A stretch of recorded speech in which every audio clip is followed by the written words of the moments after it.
Livro A Hora da Mudança, Pedro Dong, capítulo 3.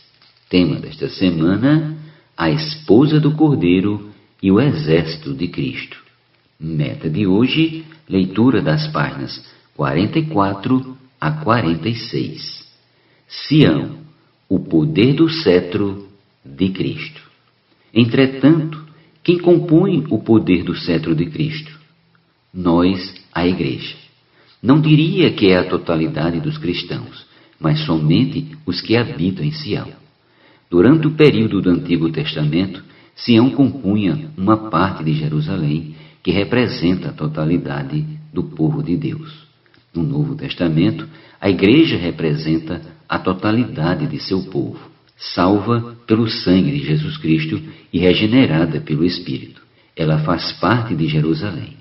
Sião, no entanto, é a parte que corresponde à realeza davídica, provinda do rei Davi, o qual reinou a partir de Sião e no Novo Testamento representa os vencedores.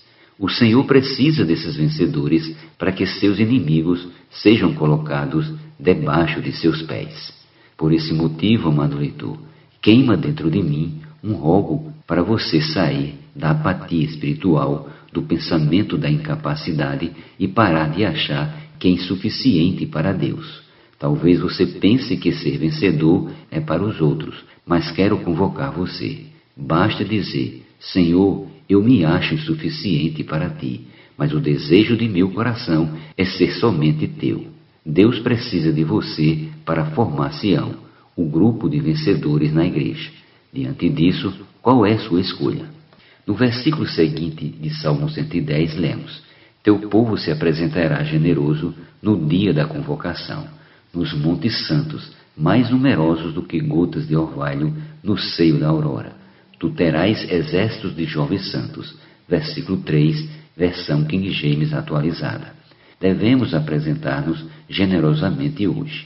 Então deixe de lado o complexo de inferioridade e o sentimento de que existem irmãos mais qualificados que você. Diga ao Senhor que você quer alistar-se e apresentar-se no dia da convocação. Hoje é o dia da convocação. O versículo citado menciona exércitos de jovens santos.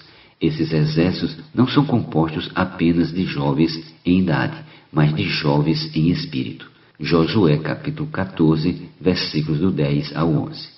Portanto, você precisa ser renovado pelo Senhor e ter toda a velhice removida. Se isso acontecer, você fará parte desse exército.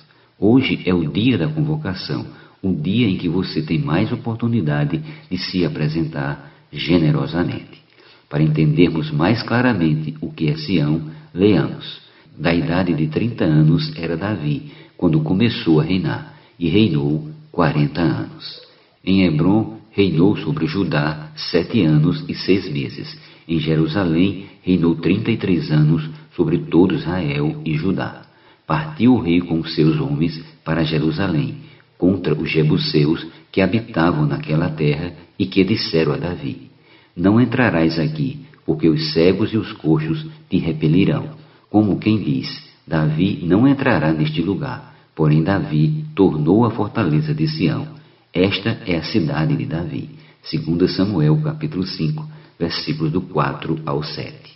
Davi reinou sobre Judá a partir de Hebrom, durante 7 anos e meio, mas quando as demais tribos de Israel foram até ele e lhe pediram que reinasse sobre todo Israel, ele precisou procurar outro lugar. Davi então partiu para Jerusalém, pois foi o lugar que Deus estabeleceu para manter a unidade de seu povo. Contudo, ele precisava expulsar os jebuseus que estavam em Jerusalém. Os jebuseus foram arrogantes, mas Davi não teve medo. Ele conquistou Jerusalém, começando pela fortaleza de Sião, e ali construiu sua cidade, seu palácio. Portanto, se deseja fazer parte dos vencedores e lutar ao lado de Deus, você precisa estar em Sião. Cristo também foi constituído rei sobre o monte santo de Deus, o monte Sião celestial.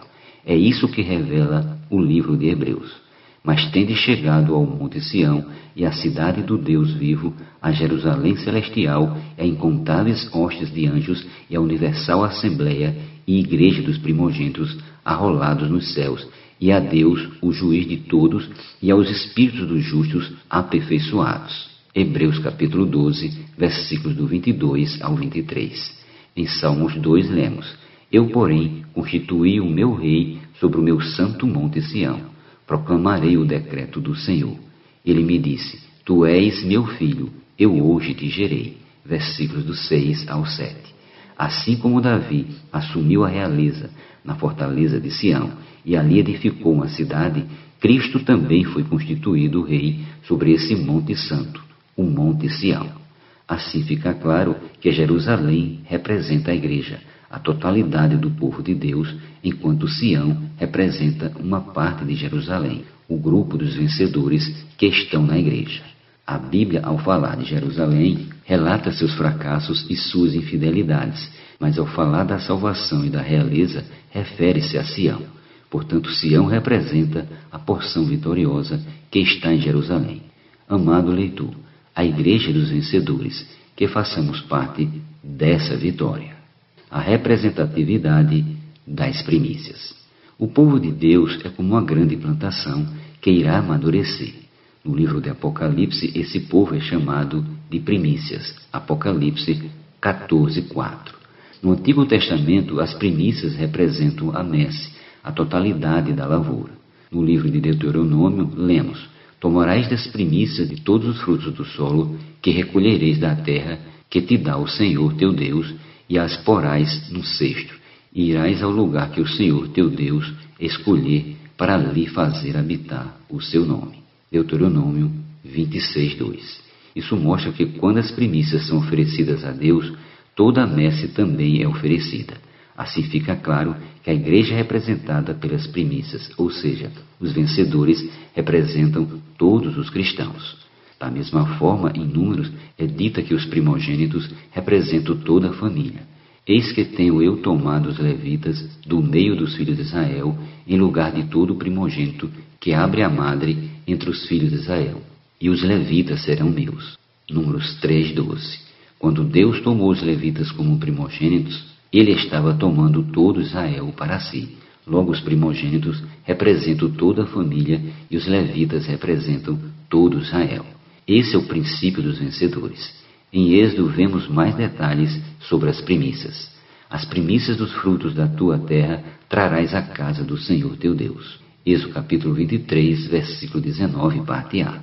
As primícias são do Senhor e devem ser levadas à casa do Senhor para lhe ser oferecidas.